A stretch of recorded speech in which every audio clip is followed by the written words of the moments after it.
Shalom. First off, I want to give all praises to Yahweh, Bahashem, Yahweh Shai, Bahashem Rakakwadash. I want to give double honors to the elders and apostles of Great Millstone, to rule well and teach well. In salutation, start Akim, and preach his truth, in our honesty and sincerity across the four corners of the earth. All right, I'm coming at you with a quick video, and I'm going to title it, Affliction is the Condition of the Battle. All right, so affliction is just a part of what comes with the battle of being in this ministry, being in this truth.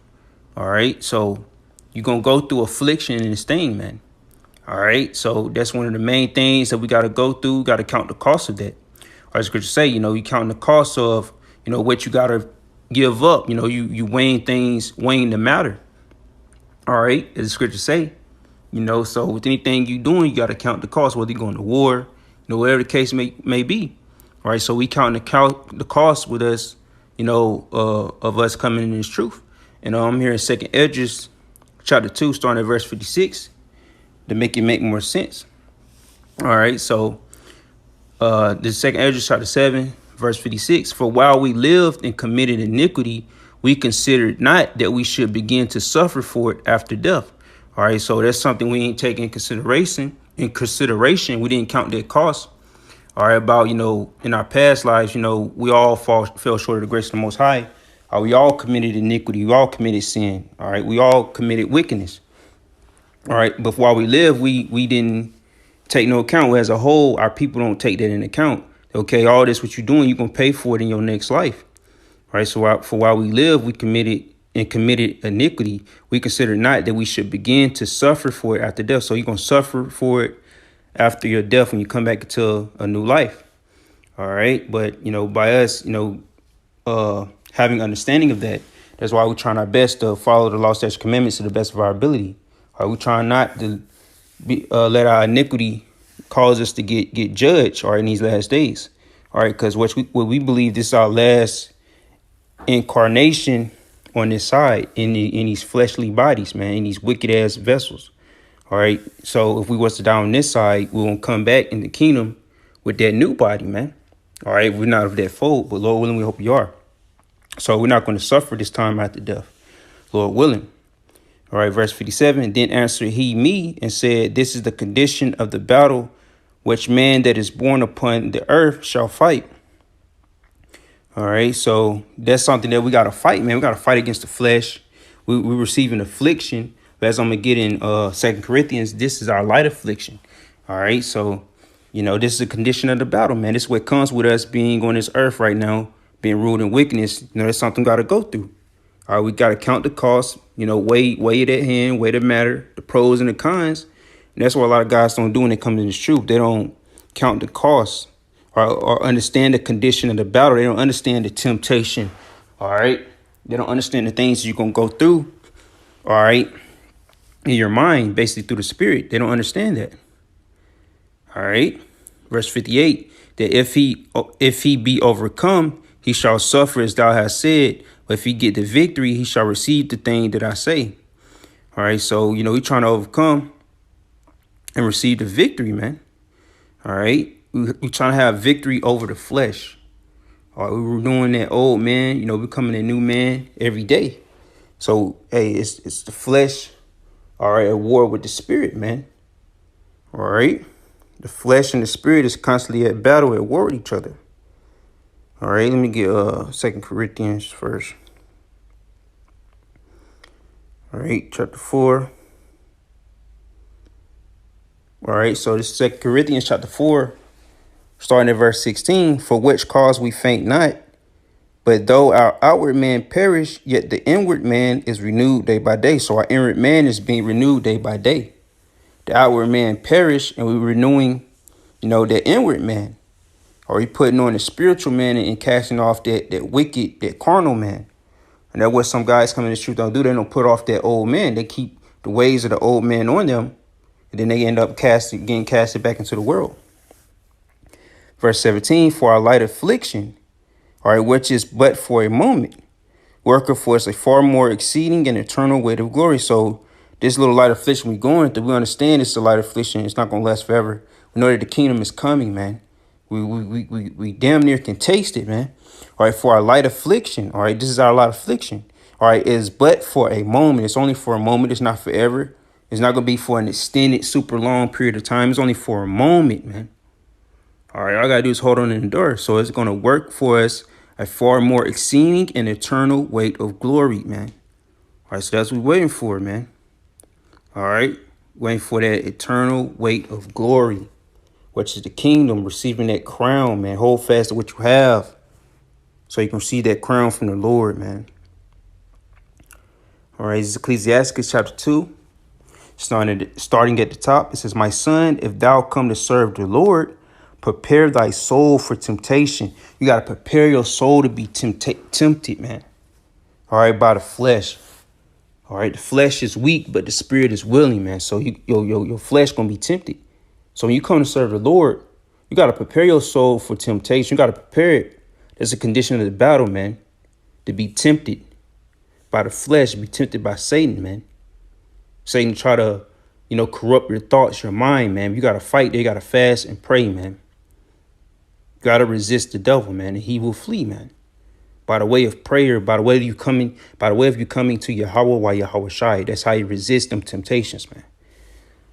Verse 2, set thy heart aright, your mind, your la'ab. Set thy heart, your mind aright, and constantly endure. You got to constantly endure. It's not no one day out the week thing. This is an everyday thing. You got to constantly endure. Endure hardness as a soldier.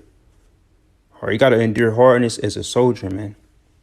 It says, and make not haste in the time of trouble. So don't wait to the last minute.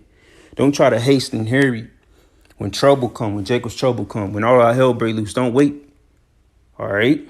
Verse 3, cleave unto him and depart not away, that thou mayest be increased at thy last end. So you got to cleave unto the Lord now. And don't leave, depart not away, because you will be increased at your last end. What Isaiah 59:19. When the enemy going to come in as a flood, the Lord going to lift up a standard against them. The Lord going to be with you.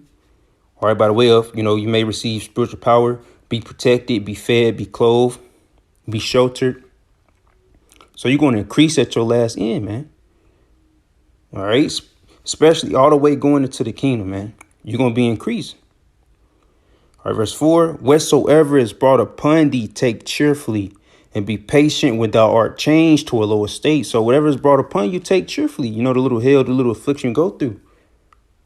You know what I'm saying? It's little because, once you see past that, it's minute.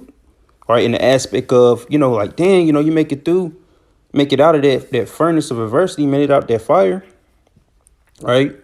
But, oh, man, that won't nothing, man. What was I stressing about? Like, your faith get built up. You be like, oh, man, the Lord helped me out on that one. All right. And the Lord will bless you. So whatever is brought upon you, take cheerfully. All right. Because the Lord chastises his son. So he's dealing with you. He's going to chastise you. You did something wrong. He going to make sure that, you done messed up. Right. You know what I'm saying? Because a lot of times we bring certain things on ourselves. But it says, and be patient when thou art changed to a lower state. You got to be patient because the Lord. All right. When you feel like you going through something, best believe. Hey, you're going to go through high lows in this thing. So you can have low moments, but you're going to have high moments. But in order to really basically appreciate the high moments, you got to feel them low moments, man. All right. Our people went through a lot, man. Hey, we struggle is our livelihood, basically here in Babylon growing up, man. We are all we know is struggle, man.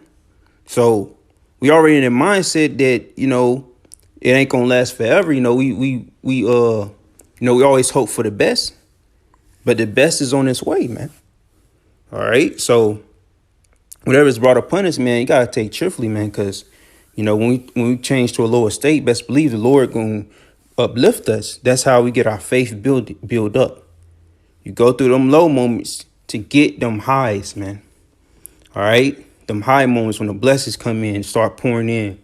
Or you be appreciating, you be like, man, the Lord looked out, you know who to give the praise to. All right. Not, put it on yourself like you did it. No, the Lord did it. All right. So last verse that I'm going to read. It says, for gold is tried in the fire and acceptable men in the furnace of adversity. All right. So gold is tried in the fire, man. That's how you purify gold. You melt it down and build it back up again. So that's how we gotta be. We gotta be melted down, go through them low moments. Then the Lord gotta build us up again, make us solid, make us firm, make us tough. All right. I want to say make us hard, make us tough, make us cold. All right, cold to the world, man. All right, make us austere. All right, so when the time of Jacob's trouble comes and all hell break loose, we're not going to fold. We're not going to submit to this devil. We're not going to take the sea hip. All right, you're not gonna forsake the Lord. When that stuff, when all our hell break loose, you're gonna stay strong in the faith, man. We're getting built up for it to be gold. Or the Lord say, gonna make a man more precious than gold, man, a righteous man. All right. So we want to be austere. We want to be cold to these hoes, man. They try to say being cold to these hoes, being like, oh, you the alpha on the block. But really, a true alpha, a true leader is a man of Yahweh Bashim Shai, an elect man. All right. That's following the ways of the Lord. All right. Not trying to follow, dollars, man. All right. Cars, clothes, and jewelry, all these possessions, man. You following the Lord. All right, that's how you're going to be made into gold of the Lord. A man going to be made into gold by the Heavenly Father, man. All right, they are the true alpha male, so to say, a man of the Lord. All right, it's going to be austere when that sea hip come, when people start getting put to death, famines and pestilences. When all these things come to earth, man, hey, the men of the Lord are going to stay firm and strong, man. They're going to act like, this don't even faze them. All right, that's how you want to be. All right. So you want to be an acceptable man and go through that furnace of adversity. So the affliction that we go through. All right. The affliction that we go through, that's that adversity we're going through to be built, going through that furnace of adversity. So you're going to feel it, man. All right. So affliction is just the condition of the battle. This is what comes with it. All right. You should be used to it by now, especially been in this thing for some years. All right. Affliction should be nothing. It's going to be different afflictions, different tests you go through all the time. But, hey, you got to, prepare for it. That's why I say at the top, it says, my son, if thou come to serve the Lord, you got to prepare thy soul for temptation. Or you got to prepare yourself for this spiritually. All right. So, hey, we almost up out of here, man. This ain't going to last forever, man. This adversity, this affliction. Hey, man, all it's going to do is build us up and make us tough in that day. So with that being said, I hope this is edifying and uplifting. Shalom.